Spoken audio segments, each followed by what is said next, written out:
interesting thing that all these symptoms, which all of us suffering more or less, this feeling tight, feeling bloated, feeling heavy on the stomach, having sometimes headaches, we don't connect it with the food.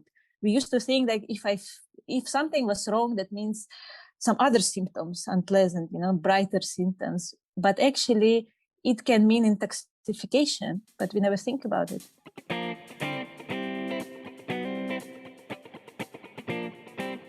You are listening to the Green Living Chat podcast, brought to you by Kamath Solutions in Ghana.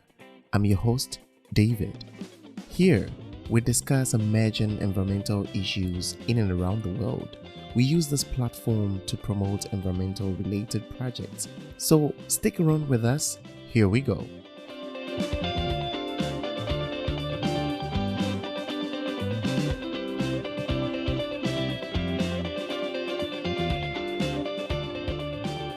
Healthy diets. Are we what we eat?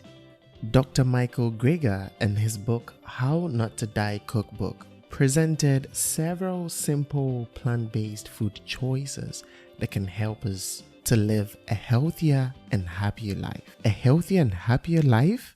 Why? Have you thought of the ingredients in your food and how it impacts your health?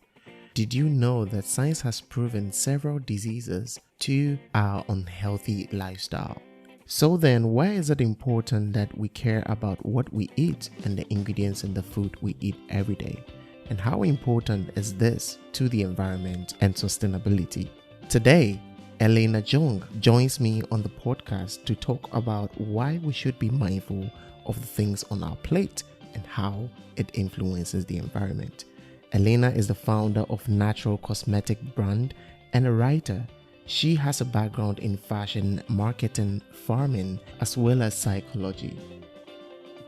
Let's get into this episode.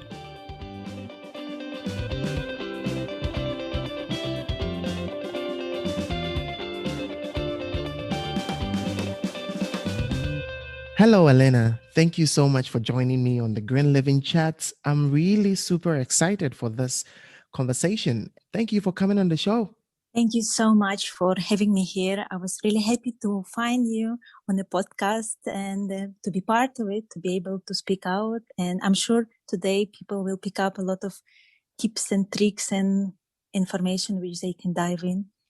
Yeah, I'm actually super enthused about this because food waste has generally become a very huge problem in the world. So I'm super excited that we're going to have this, traditional conversation about certain tips that we can use in the household, in the farms, to help both social benefits and also for environmental benefits. So before we get deep into these tips that you have for our audience today, I just want to know, can you tell us about yourself? Where did you grow up and how did your deep interest in environment start from? Because the first time I started talking with you, I was super enthused about how you enjoy just life and nature and having smiles all over your face all the time. So tell us about yourself.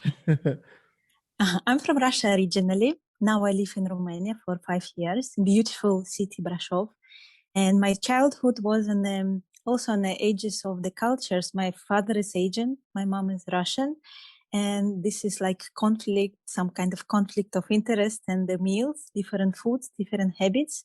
We were quite poor, to be honest, and we couldn't afford more. So whole winter we were eating like pasta and some potatoes. Also, I think what saved us actually is fermented food. So my mom was always going on the market and buying rotten fruits and vegetables, cutting good parts of them. So this is how we were growing. And then later on, my mom also, she showed me that life without sugar is beautiful, that plants is actually helping us a lot. It's a lot of remedies and recipes. And later I created Natural Cosmetic brand. And I realized how important and how simple it is. And later on, when I had my kid, he had some gut issues. So I dived in deeper into the topic of what we are eating and what aspects are important in the kitchen. So I'm so super excited also to share it because it's all about us. Food is topic which we all interested, and most of us having same diet and same problems. Like we are humanity, but there is some stuff we can do and change these things. Yeah. I'm actually really glad that we can talk about this. But I just want to ask you, how did your interest in environmental protection and cleaning environment, making sure that nature is preserved, where did this come from? I don't know exactly where it started, but I remember when I was working at the fashion shop and we were throwing away a lot of stuff. And I had experience working on a farm as well. And there was a lot of waste, not only waste, we were destroying practically a lot of food which can be sold or eaten. And at one point, I was just shocked by statistics of the rubbish and things that it's practically so easy to change something, but we don't think about it. We just make it black. We not look at the side. We look at the new iPhones, new cars, and but there is something what's about all of us. And at one point, I don't remember where exactly, I become very sensitive. It become very painful to see what we're doing without thinking, where is our rubbish going to? Because it's like we throw it away, but it's not away. It's not disappearing. It's all stored somewhere. And I was shocked by statistic, for example, plastic bottles from water. It's like 1 million per second is produced roughly. It's like, wow, it's really shocking. And only us can wake up others and do something about it. It's a very big issue right now. And just recently I have been thinking about these things, the rate at which we are consuming so much.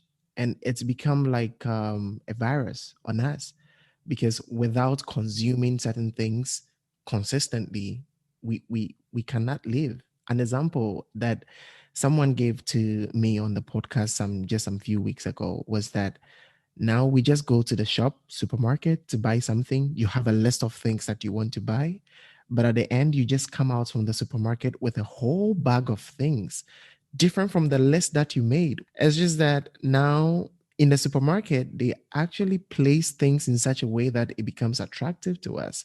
Colors, different items, different brands, and everything. So we keep buying and buying and buying it. It's a big problem. Actually, there it's all started, I can say, because I studied this topic professionally, marketing and advertising and merchandising.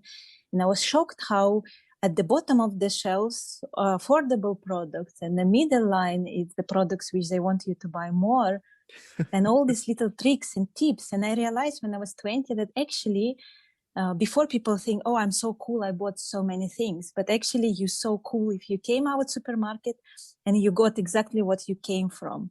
This is like, wow. I really like And that. actually, it's a good tip on it. If you go to supermarket, it's better to have a list. And then you write yourself that you're allowed to buy only one thing or two in plus. And if you find more, which you want to buy, you just have to go back to the car. And if you feel like you still need it and like there is no way you can leave them in shop, then return back and buy them.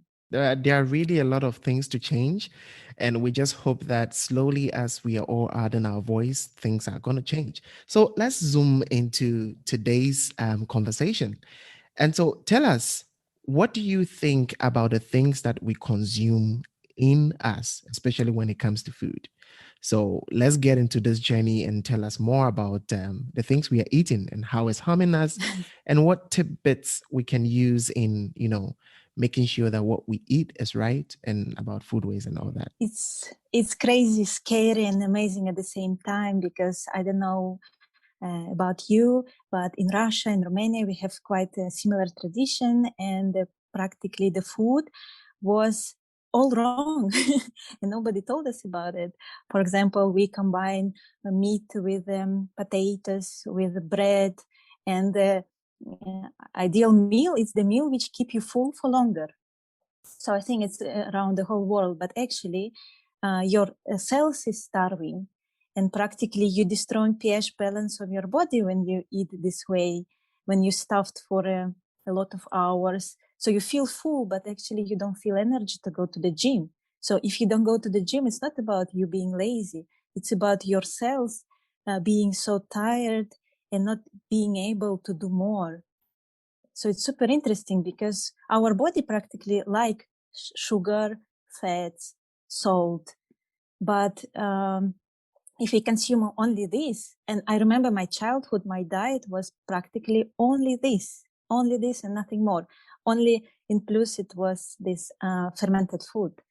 And this is scary. Doctors don't say about it. If, for example, you have poor digestion, you go to the doctor, they give you ferments in the pills, which is quite expensive, and they don't make your body to produce these ferments. While you can go to the and pick sour cabbage or kimchi or any fermented food, and you will do better job for a longer period of time, and it's just healthier, and most cases it's even cheaper. So it's like, wow, why people not talk about it? And first recommendation, I can say it's Dr. Greger, Michael Greger, maybe you heard about him. He have a book, How Not to Die. I love this book. I saw that book. You know, I actually have one here. oh, it's super. You have to dive into it. Yes. So it's a moment to read it. It's amazing. I love the story of Dr. Greger, and he's not only one with his amazing story. When he was 6 years old, he had a grandmother which was seriously ill, and doctors sent her to home saying that they cannot do anything. So somewhere she's seen the article, young doctor was experimenting, and he said, come to me, I will put you on a plant-based diet, and we will improve your health. So she had nothing to lose practically. So she went. She lived around other 25, 30 years. So her grandkid, Michael Greger, he was 6. He grew up, and because of this accident or because of this, he decided to be a doctor. And he was so fascinated on how plant-based diet can change the life.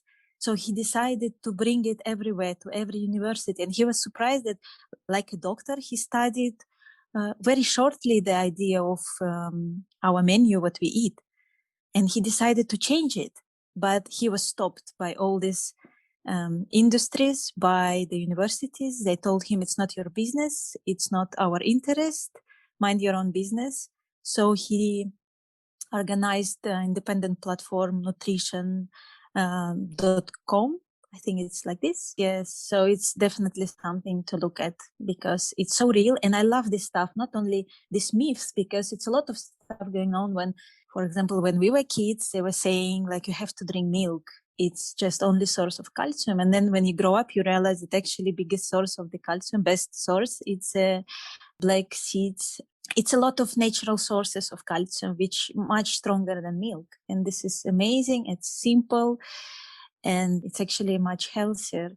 So we live in a world when it's a lot of beliefs and we pass it through generation to generation, recipes, which we do not change. But actually I discovered a lot of recipes can be changed. And the tip for it is never be afraid to change the recipe. First do it how it's written or how your grandparents used to do it. And then you can try to reduce the amount of sugar, amount of eggs, or anything what you like, or you replace the product. And it's like, wow, you create better and healthier version.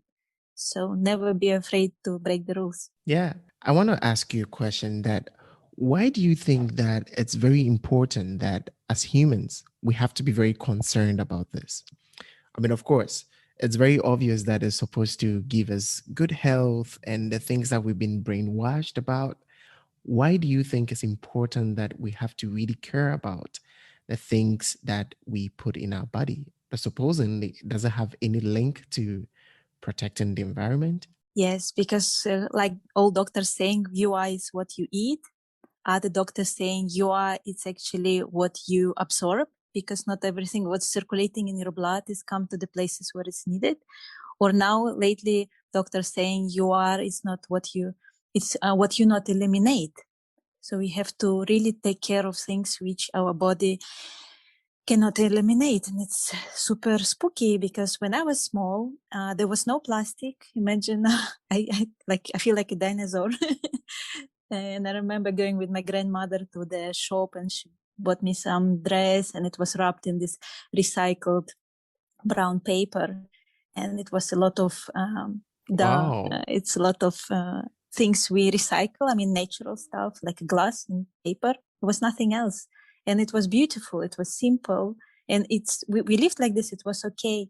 And now people pay big price for this fast, this pill. We want everything fast. We want to be beautiful fast. We want to eat fast and get a result. But fast food can be delicious. This is what I like. And I like the idea that you don't have to change completely, because my father is Asian. And for me, I was eating meat for the breakfast, lunch, and dinner. And there is no soup without meat. There is no second course without meat. And it was like super normal for me. And then later on, I realized it's actually, because I really like, in my brain, this vegetarian food was just banned. It's something boring. It's like hospital food. It's like, no. But I was so wrong, and I didn't even want to try something.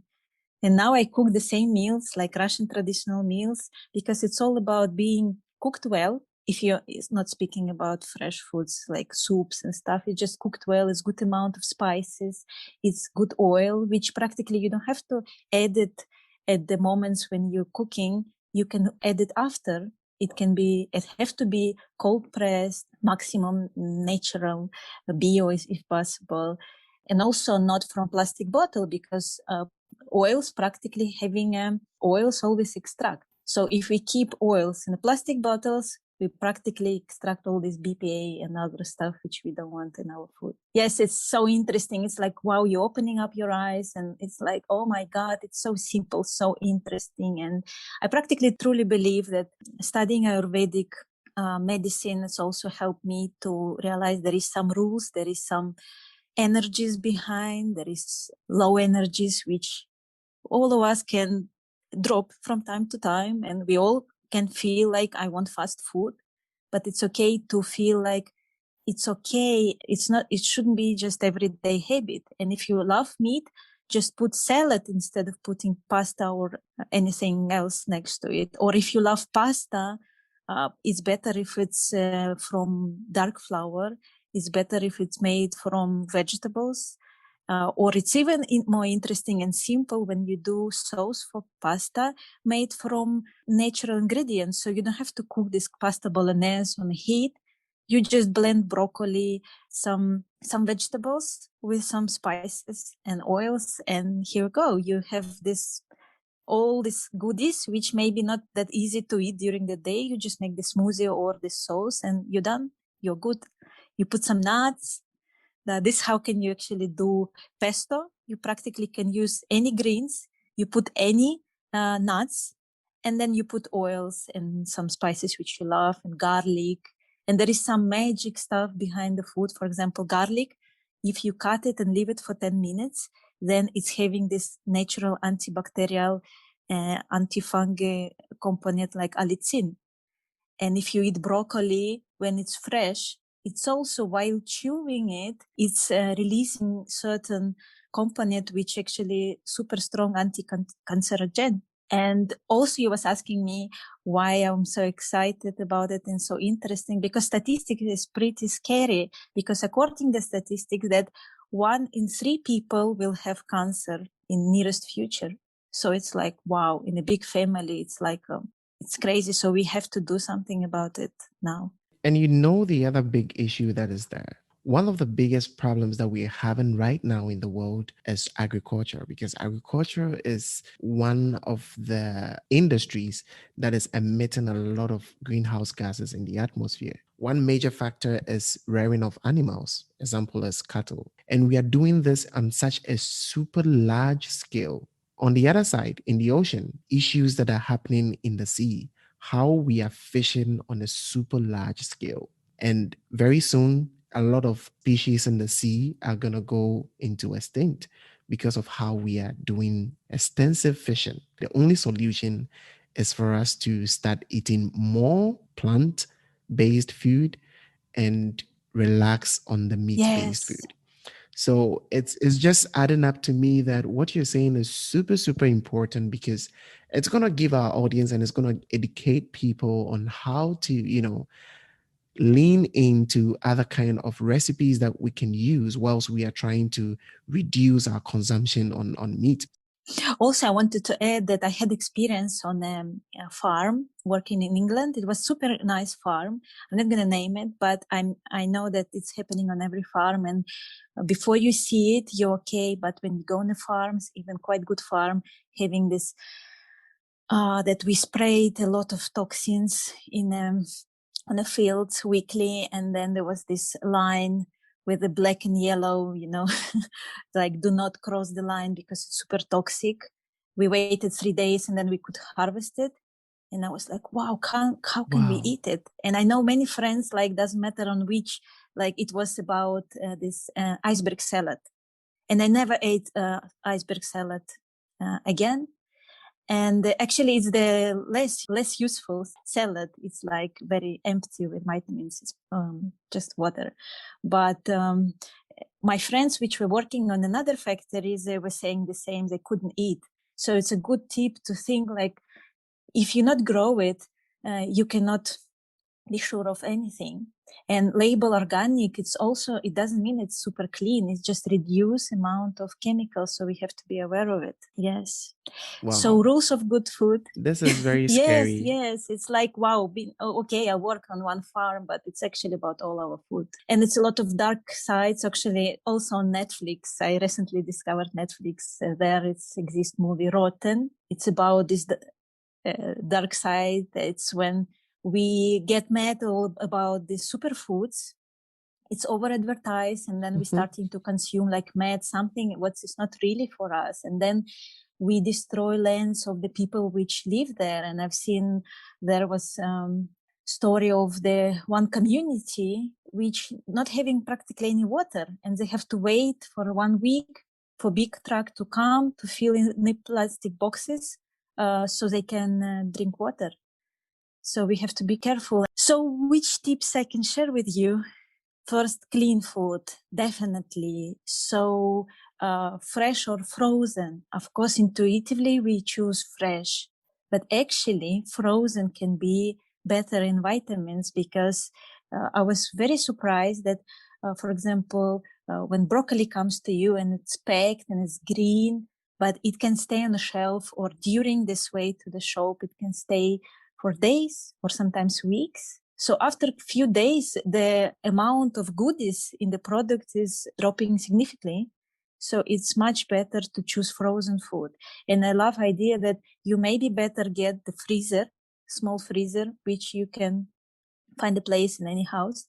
And when the fruits and vegetables on the season, you better not to do this conservation like our grandparents were doing, putting a lot of sugar or salt. Just freeze it, and then it's so easy to cook.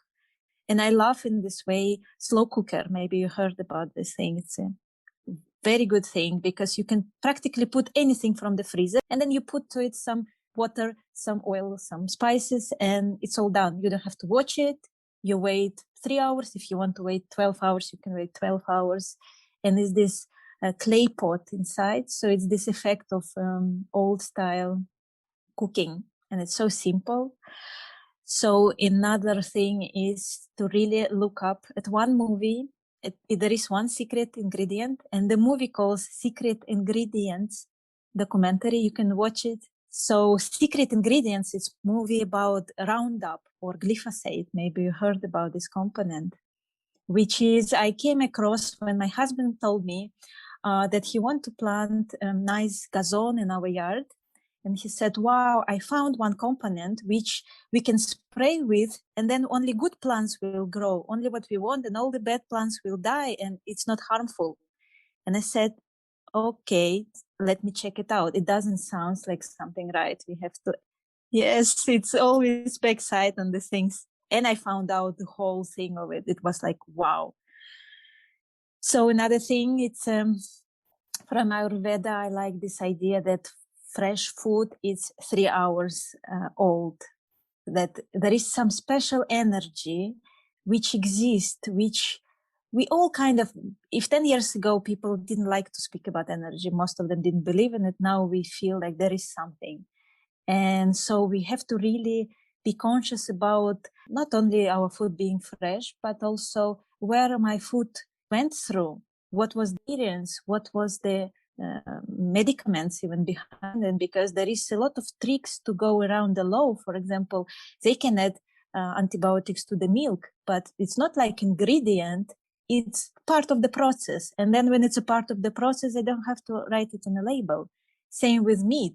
You actually consume a lot of hormones and also antibiotics, but it's not written on the package.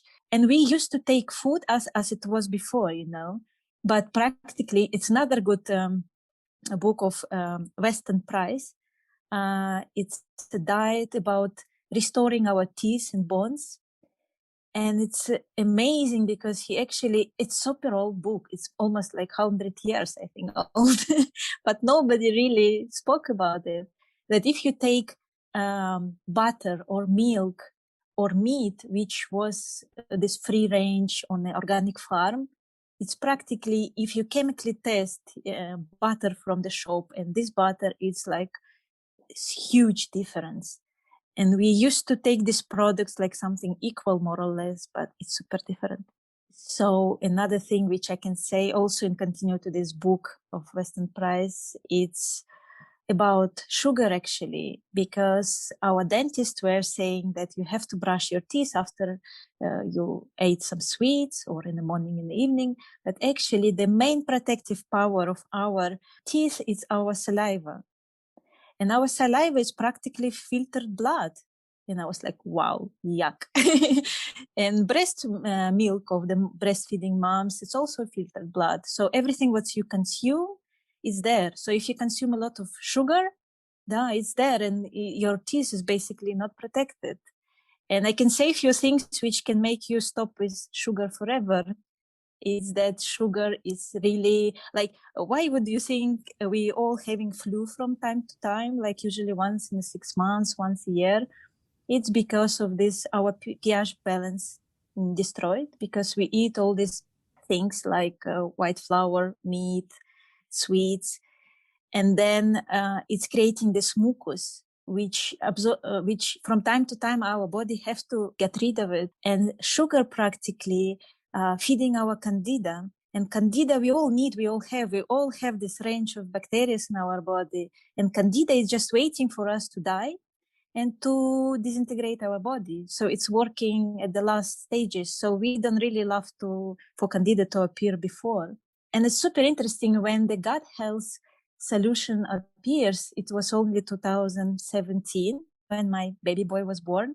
And because before it was hard to study our microbiome, because most of it live only in environments without air. So when you open it up, it's just no point to studying it. And now it's become possible. And now they've seen the effect of glyphosate.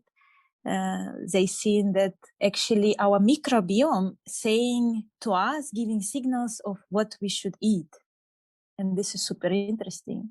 So if you see a person eating a lot of sweets, she don't have to, or he don't have to go to the doctor. You know that she have a lot of candida and other stuff, which is requires sugar. So it's not us who want food, it's our microbiome asking for it. It's super crazy.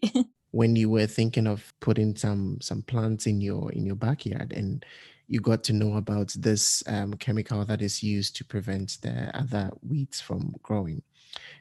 Just recently I've been reading a little bit about how the cattle industry is, and I've been exposed to certain things that are going on in the beef industry, the cattle industry. And it's very crazy, the things that people go the extra mile to be able to get a lot of meat for the market. So sometimes they can open the side of the cattle and put food in Wow. there. Yes, they feed them with, they force them to eat. The cattle are being sold according to their weight. So it has to be super heavy, and super heavy cattle are very expensive. So if you're a farmer and your cattle are not heavy, you're not going to get them sold. So you have to do everything possible to be able to sell them. And it's crazy the things that they inject the animals with. And you were talking about the farm that you were working in. It's crazy that we can actually spray certain things on these farmlands and other things that we cannot even go there and wait for a while to harvest. How much more eating them? Yes. And so now I just think about it that So if you go to the market, what can you buy? You know, this was my problem. Because it's not everyone who can have a farm. Because look, if you're living in a very big city like Paris, London, Shanghai, Beijing, New York, it's very difficult for you to have a farm or a garden. You know, my mom, my mom was living in a tiny flat with a little balcony.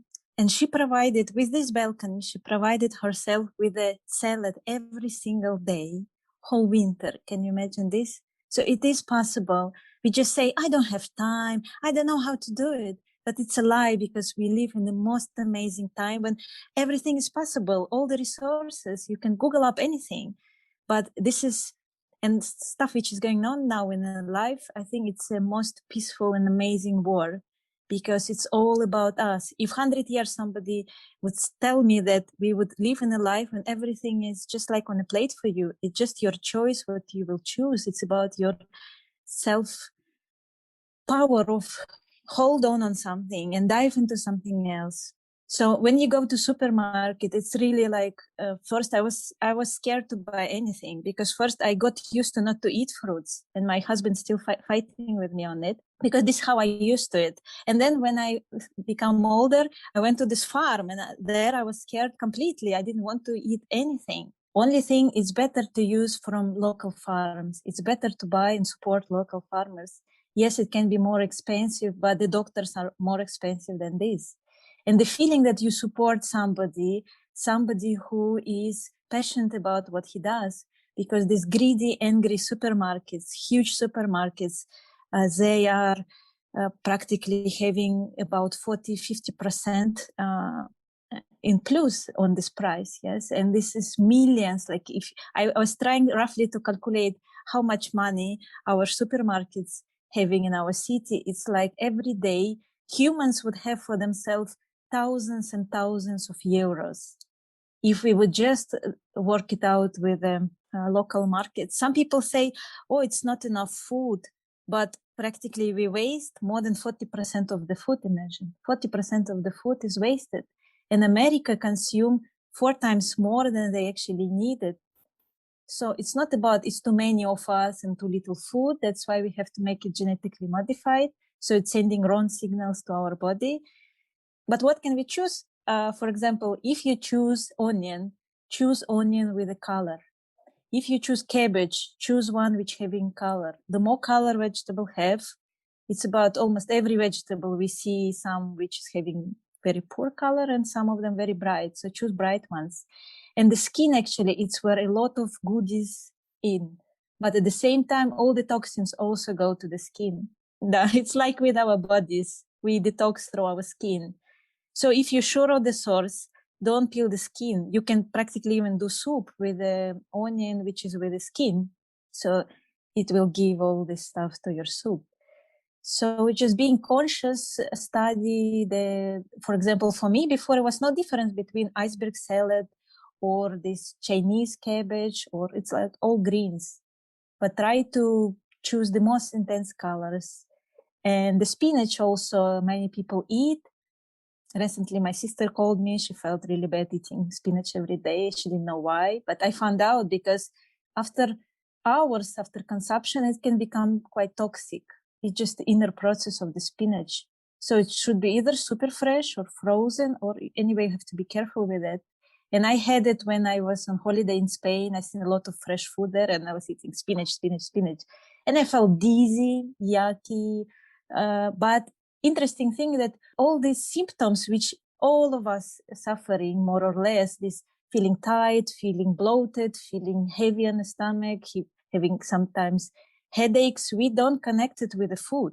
We used to think that if something was wrong, that means some other symptoms, unpleasant, brighter symptoms. But actually, it can mean intoxication, but we never think about it.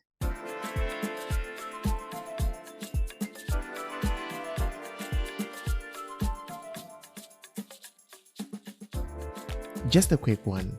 The continuation of today's episode is coming up next week, and you'll be hearing things like, our kid from the very young age, I told to parents, to my husband, to everybody that there is no sweets in our house because it's just not good. And we have this idea that sweet is a treat. No, sweet it's not treat at all. You can't afford to miss this episode. See you on the next.